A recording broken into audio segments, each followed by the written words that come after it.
Leçon de l'école du sabbat, mardi 15 août 2023. Parole d'édification, d'unité et de grâce. Parole d'édification, d'unité et de grâce. Lequel des conseils de Paul concernant l'utilisation de la parole parmi les croyants est le plus important pour vous en ce moment? Pourquoi?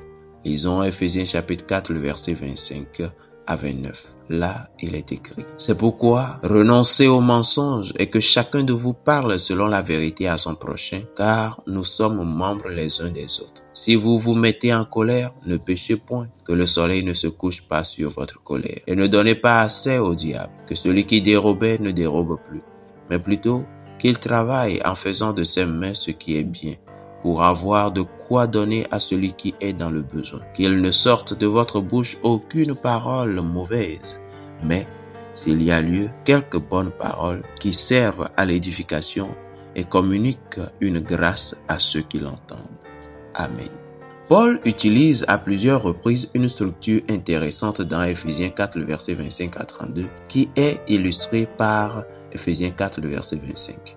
Un commandement négatif, renoncez aux mensonges. Ensuite, un commandement positif, que chacun de vous parle selon la vérité à son prochain. Et puis une justification, car nous sommes membres les uns des autres. Ce qui semble signifier, parce que nous sommes membres d'un corps et donc liés les uns aux autres en tant que partie de ce corps. L'exhortation de Paul à dire la vérité n'est pas une invitation à confronter les autres membres d'Église à une récitation des faits sans tact. Paul fait allusion à Zacharie 8, le verset 16, qui exhorte à dire la vérité comme un moyen de favoriser la paix. Puisque dans Ephésiens 4, le verset 31, Paul bannit la colère et le discours de colère, ces paroles dans Ephésiens 4, le verset 26, ne donnent aucune permission d'exercer la colère au sein de l'assemblée.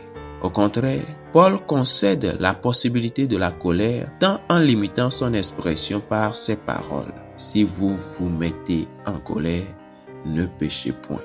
Paul semble interrompre son thème de discours par un commandement sur les voleurs à la forme négative, que celui qui dérobait ne dérobe plus. Ephésiens 4, le verset 28. Positivement, le voleur doit travailler en faisant de ses mains ce qui est bien. Ephésiens 4, le verset 21, voire aussi 1 Corinthiens 4, le verset 12, 1 Thessaloniciens 4, le verset 11. Et logiquement, avoir de quoi donner à celui qui est dans le besoin. Ephésiens 4, le verset 28.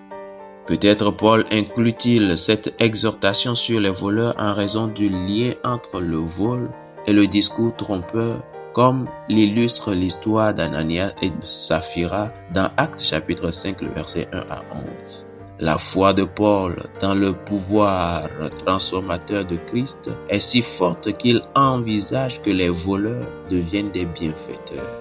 Paul ordonne alors, je cite, qu'il ne sorte de votre bouche aucune parole mauvaise. Fin de citation, Ephésiens 4, verset 29.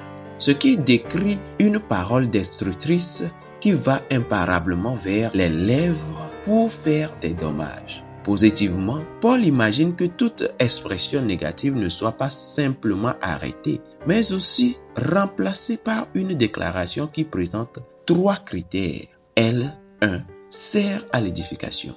2. Convient à l'occasion. Et 3. Communique une grâce à ceux qui l'entendent. Ephésiens 4, le verset 29. Si seulement toutes nos paroles pouvaient présenter ces critères. Fidèles auditeurs et internautes, que Dieu vous garde. Amen.